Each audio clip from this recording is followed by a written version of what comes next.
ជំរាបសួរអ្នកទាំងអស់គ្នាថ្ងៃនេះយើងនឹងមកបន្តរឿងមិត្តរួមបន្ទប់ខ្ញុំជាហ្គេភាព6ទាំងអស់គ្នាយើងដឹងថាកាលពីចុងភាពមុនជីនគាត់ឆ្ងល់ថាតើគាត់គ្រាន់តែចូលចិត្តអ៊ីឈីកាវ៉ាធម្មតាឬមួយក៏គាត់ស្រឡាញ់គេគាត់ស្រែកថាវាជាការកុហកវាគ្រាន់តែជាសុបិនអាក្រក់ទេតែគាត់កើតអីហ្នឹងកាត់មកពេលដែលជីនគាត់អង្គុយមើលសភៅគាត់គិតថាឈុតឆាកនៅក្នុងសភៅហ្នឹងដូចអីដែលគាត់យល់សពអញ្ចឹងអ៊ីឈីកាវ៉ាថាជីនគាត់កេងលក់ពេលកំពុងតែអានសភៅបើគេអានអត់តន់ចប់ទេគាត់ឲ្យខ្ចីសិនគាត់អានរួចហើយតែវាជារបស់ប្អូនស្រីគាត់ចឹងហើយកុំធ្វើឲ្យខូចឲ្យសោះជីនគាត់អត់តបទេប៉ុន្តែគាត់លួចដៀងភ្នែកមើលគេកំពុងតែផ្លាស់ខោអាវទាំងបេះដូងលោតដឹបហ្មងណាអ៊ីឈីកាវ៉ាប្រាប់ថាប្រយ័ត្នទៅថ្នាក់យឺតជីនថាមិនអីទេគេទៅមុនទៅអ៊ីឈីកាវ៉ាថាអញ្ចឹងចាំជួបគ្នាពេលក្រោយគ្រាន់តែគេចេញទៅបាត់ភ្លាមជីនគាត់លួចសើចថាគេនិយាយថាជួបគ្នាពេលក្រោយពិតជាគួរឲ្យស្រឡាញ់ណារួចក៏នឹកឃើញវិញថាអីគេគួរឲ្យស្រឡាញ់អីគេគាត់ឈួតឲ្យមែនមកដល់ថ្នាក់មិត្តភក្តិគាត់សួរថាចម្លែកណាជីនមករៀនយឺតម៉ោង7ថ្ងៃត្រង់ហើយគេទៅតែមកគេឈឺមែនជីនថាគាត់អត់អីទេគាត់សម្រេចចំណងខ្លួនឯងរួចក៏គេងលក់ភ្ញាក់មកវិញក៏យឺតទៅរៃសួរថាគាត់កើតអីគាត់មានបញ្ហាអីមែនមីនរូថាគេមានបញ្ហាដោយសារតែអនុឡើងរឹងអញ្ចឹងហើយគាត់សម្រេចខ្លួនឯងទៅអ្នកទាំងអស់គ្នាអត់មានមិនឆ្លើយណាតួអង្គគាត់និយាយចឹងមែនអត់មានដឹងនិយាយមិនឲ្យត្រូវទេអត់មានព្យាយាមរកពាក្យមកនិយាយកុំឲ្យវាអាចសរោះពេករៃថាអត់ទេជីនអត់ដែរនិយាយអីក៏ក្រិចចឹងទេច្បាស់ជាមានរឿងអីហើយជីនថាគេគិតច្រើនពេកហើយគាត់មិនមែនជាមនុស្សល្អឬបរិសុទ្ធអីទេរៃសួរថាពិតជាអត់មានអីមែនអត់ជីនគាត់និយាយតែងាកមុខចេញអត់ហ៊ានមើលមុខគេទេគាត់ថាអត់មានមែនតែមកគិតវិញថាគាត់យល់សពឃើញឈុតនៅក្នុង BL manga នោះហើយដៃគូរបស់គាត់គឺអ៊ីឈីកាវ៉ាដោយសារតែគាត់ចូលចិត្តគេ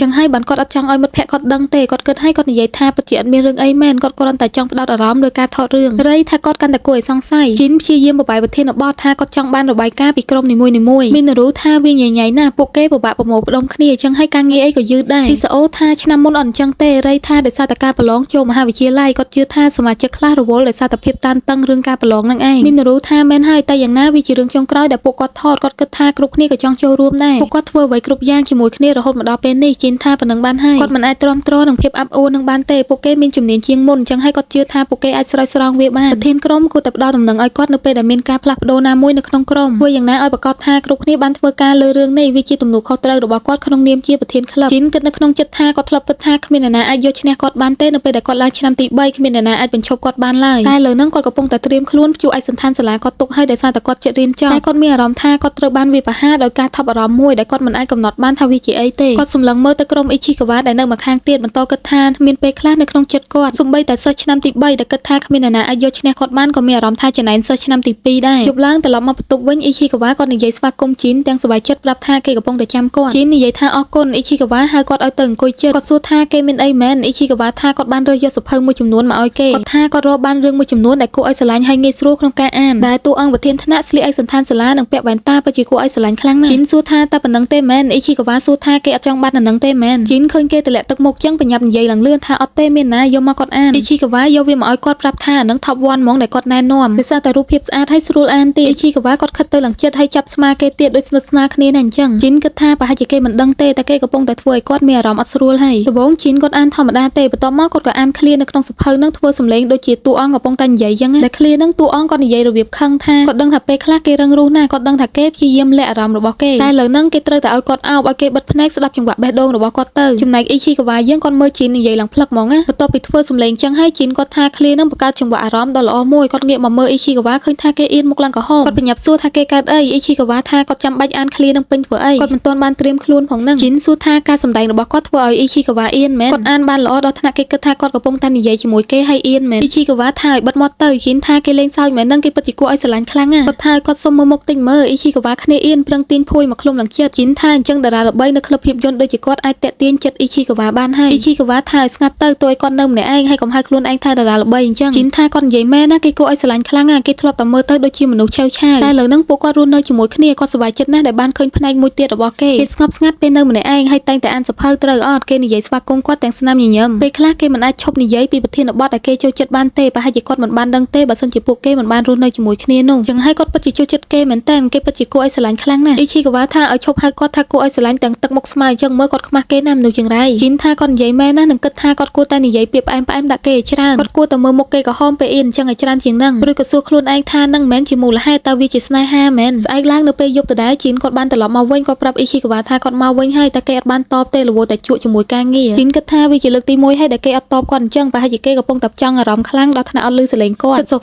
ស្រាប់តែមានអ្នកមកគោះទ្វារបើកទ្វារមកគឺមីនរូនិងតូបេមករកគាត់សួរថាពួកគេមករកអីមីនរូថាពួកគេមានរឿងត្រូវនិយាយគ្នាគឺតូបេចង់ចេញពីក្លឹបជីនសួរថាតើគេត្រូវតែចាក់ចេញមែនលើកនឹងទូនីតិគេសំខាន់ខ្លាំងណាស់មីនរូអាន script របស់គេនិងប្រាប់ជីនថាបើសិនជាពួកគេបដូរវាឥឡូវហ្នឹងវានឹងប៉ះពាល់ដល់ការផលិត រឿងជីនសួរថាហេតុអីក្រែងតួអង្គហ្នឹងគាត់ជាអ្នកសុំខ្លួនឯងមិនចឹងតូបេថាបើគាត់មិនធ្វើអញ្ចឹងទេគាត់មិនអាចចូលមហាវិទ្យាល័យដែលគាត់ចង់ចូលបានទេជីនថាគាត់យល់វាពិតជាស្មុគស្មាញមែនតែគេនៅអាចដើរតួតូចតាចមួយបានអត់គាត់នឹងបែងចែកការងាររបស់គេដែលនៅសល់ដរាបណាគេអាចសម្ដែងឈុតនឹងបានតូបេគាត់និយាយទាំងខឹងហ្មងថាវាគ្មានផ្លូវទេគេចង់ឲ្យគាត់ខ្ជះខ្ជាយពេលវេលាធ្វើការក្នុងក្លឹបដែលមិនអាចជួយឲ្យគាត់ចូលមហាវិទ្យាល័យបាននឹងមែនគេសួរថាហេតុអីក៏ពួកគាត់ធ្វើវាពិតជាឈួតខ្លាំងណាស់ជីនថាអញ្ចឹងទុកពេលគាត់មួយថ្ងៃសិនទៅពួកគាត់នឹងរៀបចំការវិភាគឡើងវិញដើម្បីឲ្យគេអាចចូលរួមបានតាមដែលអាចធ្វើបានពេលនឹងដែរស្រាប់តែអ៊ីឈីកាវ៉ាគាត់លូកមាត់ថាហេស្ដាប់គេនិយាយទៅដូចជាគេយកចិត្តទុកដាក់នឹងរឿងចូលមហាវិទ្យាល័យជាងគេណាស់អញ្ចឹងក្រុមរបស់ជីនក៏មានការប្រឡងដែរមិនមែនមានតែគេមួយណាមីនរូថាគេនិយាយត្រូវហើយអ៊ីឈីកាវ៉ាដើរមកស្ដីឲ្យគេតែម្ដងថាគ្រប់គ្នាដែលចាំស្រោចស្រង់ឲ្យគេសុទ្ធតែត្រូវរៀនត្រៀមប្រឡងពួកគេសុទ្ធតែនៅឆ្នាំទី3ដូចគ្នាគេគិតថាមានតែគេទេមែនដែលមានរឿងដែលត្រូវធ្វើគាត់ស្រែកហៅឲ្យគេផាំ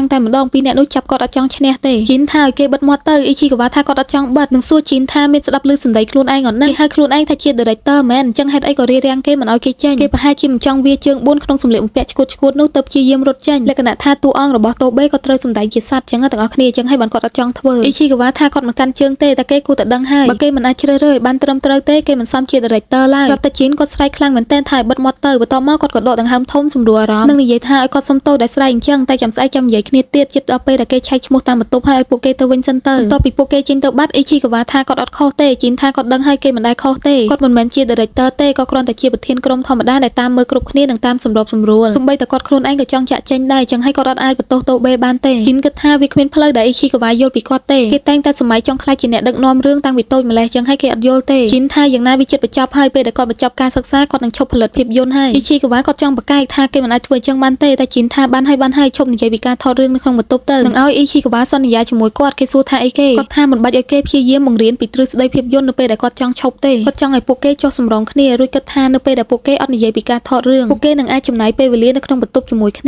ាគាត់ថាដោយសារតែគាត់ស្រឡាញ់អ៊ីឈីកាវ៉ាគាត់និយាយទាំងចាប់ដៃគេអ៊ីឈីកាវ៉ាគិតថាគាត់ខ្លាចជាមិត្តរួមបន្ទប់ជាមួយសត្រូវរបស់គាត់ដែលជាជីនរៀននៅឆ្នាំទី3ហើយពួកគេភ្ជាប់ចំណងមិត្តភាពតាមរយៈ BL manga ជីនហាក់ដូចជាមនុស្សដែលគាត់ត្រូវតាមមើលគាត់មានទំនួលខុសត្រូវក្នុងការដែលធ្វើឲ្យគេខ្លាចជា fan BL ដូចគាត់ដែរអានឹងវាជាអីដែលគាត់គិតតែឥឡូវហ្នឹងគេស្រាប់តែមកសារភាពដាក់គាត់តើវាជា BL manga ប្រភេទអីទៅជីនគាត់ចង់ចូលមកចិត្តអ៊ីឈីកាវ៉ាតែគេហាក់ដូចជាអត់ទាន់ទទួលយកបានទេចឹងហើយជីនគាត់ក៏សុំទោសថាគាត់នឹងទៅសម្រួលអារម្មណ៍សិនរួចក៏ដើរចេញទៅស្អែកឡើងនៅសាលាអ៊ីឈីកាវ៉ាគាត់គិតទាំងកញ្ញាញ់ខួមម្នាក់ឯងថាមានរឿងអីវាមានន័យថាម៉េចតើជីនចង់ឲ្យទំនាក់ទំនងពួកគេដោយរឿង BL មែនពេលនឹងដែររូណាបានដើរមកសួរអ៊ីឈីកាវ៉ាថាម៉ាអូឲ្យមកសួរថាគេត្រូវថតម្នាក់ប្រហែលនាទីអ៊ីឈីកាវ៉ាគាត់បានលើគេនិយាយទេគាត់កំពុងតែសម័យរវាងគាត់និងជីនចេញរឿង BL ណាឆ្កយសំខាន់គាត់គិតថាខ្លួនឯងជាទូថប់ទៀតហើយមានចឹងទៅសោយទេហើយឡើងប្រពន្ធគេនេះគិតរួចគាត់អង្គុយសើចម្នាក់ឯងថាវាមិនអាចទេបើគិតតាមតួអង្គពួកគេទាំងពីរនាក់ខុសគ្នាទាំងស្រុងគាត់ទើបតែដឹងពេលដែលគាត់រើទៅនៅជាមួយគេតាមពិតគេពិតជារញ៉េរញ៉ៃណាស់អារម្មណ៍របស់គេក៏បដូរលឿនដែរម្ដងចេះម្ដងចុះតមកគាត់និយាយថាហេតុអីក៏គាត់តែងតែបែបនេះគាត់តែងតែនិយាយអីដែលគាត់គិតចេញមកពេលខ្លះវាល្អបំផុតក្នុងការដែលមិននិយាយការពិតរូណានិងម៉ាអូក៏សួរថាគេដឹងអីគេមិនក៏សុកគេបារម្ភពីរឿងនឹងអញ្ចឹងអ៊ីឈីកាវ៉ាថាគាត់តែងតែបារម្ភតែគាត់មិនស្ដាយក្រោយឬចង់លុបពាក្យដែលគាត់បាននិយាយមកទេរូណាថាបើអញ្ចឹងគេមិនអាចជួសជុលមិត្តភាពឡើងវិញបានទេហើយអញ្ចឹងមកបារម្ភធ្វើអីអ៊ីឈីកាវ៉ាថាគាត់ចង់ជៀសវាងការដុតបំផ្លាញស្ពានស្រាប់តែម៉ាអូថាតែគាត់តែងតែជាអ្នកដែលបង្កាត់ភ្លើងលក្ខណៈថាគាត់ចង់ជៀសវាងកុំឲ្យឆ្លោះគ្នាចឹងទាំងអស់គ្នាតែគាត់តែងតែជាអ្នកដែលបង្កើតចំនួននឹងរហូតតើរូថាបើគេចង់បន្តមិត្តភាពជាមួយនរណាម្នាក់គ្រាន់តែសុំទោសគេទៅស្រាប់តែ3នាក់នោះមើលមុខគាត់តែម្ដងថាតើរូនិយាយហើយត្រឡប់មកវិញអ៊ីឈីកាវ៉ាគិតថាគាត់មិនគិតថាគាត់ខុសទេតែយ៉ាងណាជីនកំពុងតែស្វែងរកសមាជិកថ្មីហើយគាត់បានបំបាក់ទឹកចិត្តគេវាគួរតែជាអីដែលគេគួរតែទទួលបានពាក្យសុំទោសពេលដែលបើកទ្វារមកឃើញជីនអង្គុយចាំគាត់តែម្ដងគេនិយាយស្វាគមន៍មកកាន់អ៊ីឈីកាវ៉ាប្រាប់ថាគេកំពុងតែចាំគាត់អ៊ីឈីកាវ៉ាសួរថាគេកំពុងតែចាំគាត់មែនជីនថាឲ្យភាគតគាត់មកគាត់ចង់អានតទៀតអ៊ីឈីកាវ៉ាដើរទៅយកសភៅឲ្យគេប្រាប់ថាវានៅមាន4ក្បាលទៀតគាត់ទុកនៅកន្លែងនេះគាត់យកឲ្យគេហើយគាត់គិតថាគាត់ត្រូវតែសុំទោសនិងនិយាយជាមួយគេគាត់រៀបនឹងនិយាយហើយជីនក៏និយាយកាត់ថាតួអង្គបឋមដែលពាក់វ៉ែនតានៅក្នុងរឿងនេះធ្វើឲ្យគាត់នឹកឃើញដល់អ៊ីឈីកាវ៉ាជីនថាគេគួរឲ្យស្រឡាញ់ណាស់ធ្វើឲ្យអ៊ីឈីកាវ៉ាយើងគាត់ឡើងភ្ញាក់ហ្មងណាជីនងាកមកមើលមុខគាត់ហើយនិយាយម្ដងទៀតថាគេគួរឲ្យស្រឡាញ់ខ្លាំងណាស់ហើយគាត់ដេកអានធ្វើមិនដឹងអ៊ីឈីកាវ៉ាថាកុំឲ្យនិយាយថាគាត់ដូចតួអង្គអញ្ចឹងជីនសួរថាមែនតែពួកគេដូចគ្នាណាស់ហើយរបៀបដែលអ៊ីឈីកាវ៉ាខឹងនៅពេលដែលគេភ័យដូចគ្នានឹងតួអង្គអញ្ចឹងពេលឈុតដឺធីគាត់សម័យថាតួអង្គនឹងជាអ៊ីឈីកាវ៉ាគាត់និយាយទាំងជាប់មាត់ថាគេមិនគួរអានរឿង BL ដើម្បីតែហេតុផលមិនសមរម្យចឹងទេជីនសួរថាមានអីមិនសមរម្យមកគ្រាន់តែគាត់អានរឿងដែលសារតែតួអង្គធ្វើឲ្យគាត់នឹកឃើញមនុស្សម្នាក់ហ្នឹងដោយសារបកាយអត់ឈ្នះគេអ៊ីឈីកាវ៉ាគាត់ថាចង់គិតអីគិតទៅតែគុំនិយាយចេញម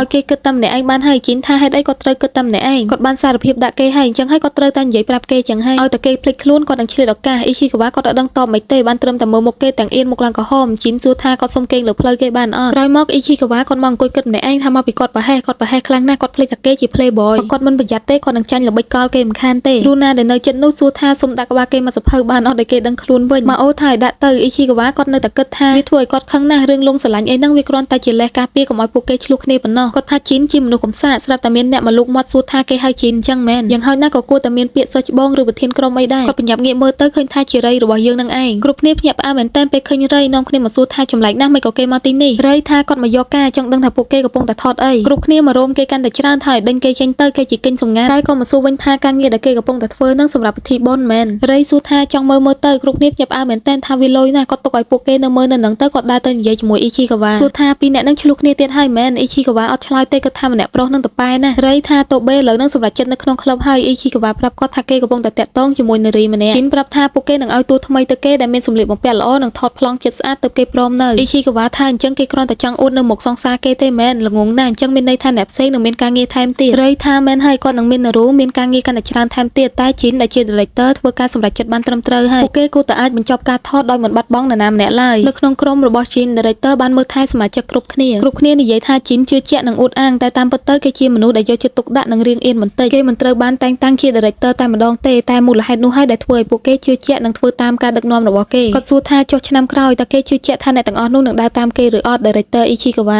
director របស់ពួកគេគឺជា director ដែលល្អបំផុតដែលពួកគេមានចឹងហើយគាត់នឹងសប្បាយចិត្តបើសិនជាគេឈប់រករឿងជីនទៀតរៃនិយាយឲ្យគាត់ដើរចេញទៅតែ Ichikawa ថាគាត់មិនគិតថាពួកគេយល់ពីជីនទេរៃក៏សួរថាចុះគេយល់មែនចុះ Ichikawa ថាគាត់បានអាន script របស់ជីនឯកសារព្រៀងទី1ដែលគ្មានអ្នកណាចាប់អារម្មណ៍នោះតាមពិតទៅគឺវាល្អខ្លាំងណាស់ឈុតចុងក្រោយនៅឆ្នេរសមុទ្រនោះវាពិតជារំជួលចិត្តណាស់គាត់បានអាន script របស់គេឲ្យសម័យចេញពីអីដែលជីនចង់បង្ហាញតែម្ដងតែពេលចូលដល់ឯកសារព្រៀងទី2និងទី3វាកាន់តែអាក្រក់ទៅវាអាចមានហេតុផលតែមួយទេគឺគេនិងអ្នកទាំងអស់នោះបង្ខំបញ្ចូលគំនិតដល់ល្ងងខ្លៅទាំងនោះចូលទៅក្នុងសាច់រឿងត្រូវអត់ជីនអាចនឹងធ្វើខ្លួនគួរឲ្យស្អប់តែគេមិនមែនមនុស្សល្ងងទេតែគេគិតថាជីននឹងមានអារម្មណ៍បែបណាដែលទ្រាំមើល script របស់គេត្រូវបានកាត់ជាបំលែកបែបនោះគេសម័យអារម្មណ៍នោះចេញអត់ប្រកាសណាថាគេមិនអាចសម័យចេញទេការកាត់ពីឈុតមួយទៅឈុតមួយសរសេរ script ឡើងវិញផ្លាស់ប្ដូរសាច់រឿងហើយត្រូវចាំគេទទួលយកទៀតគេគ្មាននរណាទេនៅពេលដែលមានរឿងនោះកើតឡើង director តែងតែនៅម្នាក់ឯងទោះបីជាគេមានក្រុមក៏ដោយតែកប៉ាល់មួយមានកាពីតែនតែម្នាក់ទេ Ichikawa ថាគាត់យល់ព្រោះគាត់ក៏ជា director ដូចគេដែរមានតែ director ទេដែលយល់ director ដូចគ្នាវាជាកំហុសរបស់ពួកគេដែលធ្វើឲ្យជីនមិនអាចបញ្ចេញគំនិតមកពេញលេញបានហេតុអីក៏ពួកគេមិនឲ្យគេធ្វើការងាររបស់គេដោយសេរីភាពទៅជីនពិតប្រាកដមិនល្ងងទេគេរ៉ូមែនទិកហើយចិត្តល្អអានឹងហើយជាប្រភេទភាពយន្តដែលគេអាចផលិតបានគឺថាគាត់ដាក់ឲ្យផាំងឡើងរៃតបបាត់ចេញហ្មងណារៃថាគាត់យល់ហើយអញ្ចឹងអានឹងជាអារម្មណ៍របស់គេដែលមានចំពោះជីនកន្លងមកមែនរៃក៏តែស្មា Ichikawa ទាំងសប្បាយចិត្តគាត់ស្មានតែវាជាស្នេហាតែម្ខាងតាគាត់ប្រាប់ Ichikawa ថាឲ្យប្រាប់ជីនទៅ Ichikawa សួរថាគេបានដឹងរឿងអីខ្លះរៃថាជីននឹងសប្បាយចិត្តបើគេដឹងថា Ichikawa គោរពគេក្នុងនាមជា director អញ្ចឹង Ichikawa សួរថាមែនហើយរៃថាគាត់មិនគិតថាបញ្ហាគឺដោយសារតែគេគ្មានសេរីភាពគ្រប់គ្រាន់ទេយ៉ាងណាគេជា director របស់ពួកគាត់យប់ឡើងនៅកន្លែងស្នាក់នៅ Ichikawa និយាយជាមួយជីនថាថ្ងៃហ្នឹងពេលកំពុងថតរៃបានមករកគាត់ជីនអត់តបទេធ្វើដូចអត់ឮអញ្ចឹង Ichikawa និយាយម្ដងទៀតថាគាត់បានជួបរៃបន្ទាប់ពីរៀនចប់ជីនក៏នៅតែធ្វើអត់ដឹងតែពេលដែល Ichikawa ប្រាប់គាត់ឲ្យយកសភៅឲ្យបន្តិចគាត់ក៏យកឲ្យ Ichikawa ធាក់ជីនតែម្ដងថាគេឮគាត់និយាយតែអត់តបទេជីនសួរថាចុះគេបាននិយាយអីខ្លះ Ichikawa ថាគេប្រាប់ឲ្យគាត់នៅឆ្ងាយពីជីនគេមិនចង់ឲ្យគាត់រារាំងផ្លូវ director គេទេ Ichikawa គាត់ធាក់ក្នុងជីនចង់ឲ្យគេបែរមុខមករកគាត់គិតថាមិនក៏ជីនដូចជាមិនចូលចិត្តពេលដែលគាត់និយាយពីការថតរឿងអញ្ចឹងឆ្ងល់ថាតើគេនឹងបែរក្នុងដាក់គាត់ធ្វើដូចអត់ឮគាត់អញ្ចឹងរហូតមែន Ichikawa សួរថាតូបេម្នាក់នោះសម្រាប់ចិត្តថានៅក្នុងក្លឹបហើយមែនតើគេនឹងឲ្យសមាជិកផ្សេងមកធ្វើឲ្យ script គេញ៉ៃទៀតហើយមែនអត់គាត់និយាយបដាគិតថាចង់ឲ្យជីនបែរមុខមករកគាត់បដាគាត់ថាធ្វើអញ្ចឹងមិនត្រូវទេ director គួរតែអាត្មានិយមខ្លះពេលខ្លះក៏ត្រូវមានចរិតជាអ្នកដឹកនាំដែរគាត់បន្តគិតថានៅពេលដែលជីនអត់មើលភ្នែកគាត់មានអារម្មណ៍ថាឯកាស្រាប់តែជីនហៅគាត់ឲ្យសួរថាគេកំពុងតែធ្វើអីហ្នឹងដោយសារ Ichikawa យើងហ្នឹងគឺយកជើងទៅដុសលើខ្នងគេអត់ឈប់ទេ Ichikawa ថាគាត់សុំទោសគាត់អត់បានគិតទេជីននិយាយរបៀបស៊ីអារម្មណ៍ថាគេដឹងអត់ថាគេធ្វើអញ្ចឹងធ្វើឲ្យគាត់មានអារម្មណ៍ហើយគេនិយាយគ្នានៅក្នុងរឿងឯតែអ្នកសម្រាយនេះអៀនគេដែរអត់យល់ទេ